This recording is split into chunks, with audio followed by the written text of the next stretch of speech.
This bill is not an anti-Chinese bill. This bill is about a pro-U.S. bill. This bill protects our state, all of our residents, and our country from the undue influence of countries engaged in activities seeking to harm us. Countries consistently showing us very publicly that they seek to undermine our democracy, disrupt our economy, and spread misinformation. We saw this firsthand with this bill when more than 100 people came to the State Affairs Committee for the bill's final committee hearing. I was later told virtually all of them were bussed in from Texas by the AALC. Along the way, they were lectured by the organizer of this trip that this bill will force them out of their houses or worse, allow us to deport them, none of which is true. They were told this bill is against the Constitution and that things like this are reasons for, quote, overthrowing the government. I have this video and it's been sent to the appropriate people. Meanwhile, Chinese American proponents of this bill who live in our state were too scared to show up and instead watched the proceedings via live stream. Out of the 74 comments posted during the live stream, all but 2 expressed their, quote, strong support for the bill. They have been calling me, emailing me, and texting me with their stories of intimidation and harassment. So I ask you, which of these 2 groups should we be defending and protecting?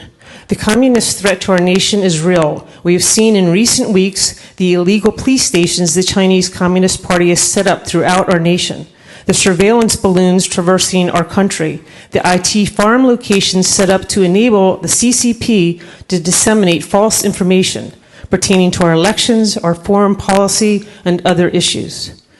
While there has been a very vocal group of Chinese Americans opposing this group, I would invite you to look more closely at where those protests are germinating from and where the protesters who have shown up here and throughout our state in recent weeks actually live and what groups they are associated with before believing what they are selling you.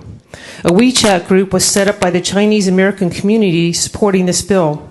A few days later, the group chat was shut down by the Chinese owners of WeChat. A supporter of the bill who showed up at the State Affairs Committee was threatened by opponents of the bill. She was told, quote, she shouldn't be there. You need to leave. And pictures of her were taken by several members of this group. She now fears retribution for herself and her family back in China. We are elected to represent our district and to move our state forward, and sometimes these decisions we make are not comfortable ones, but are necessary. Do not be intimidated by the vocal and aggressive actors we have seen in the past few weeks who do not have our country's best interests in mind, but quite the contrary. This bill seeks to ensure we protect all of our residents, particularly our Chinese American community who came here seeking a better life, freedom, and to get away from the Communist Party. This bill's intention is meant to protect us all from harm and keep us safe. And while we must protect human rights, national security is the one issue that predetermines the possibility of exercising these human rights and our freedoms.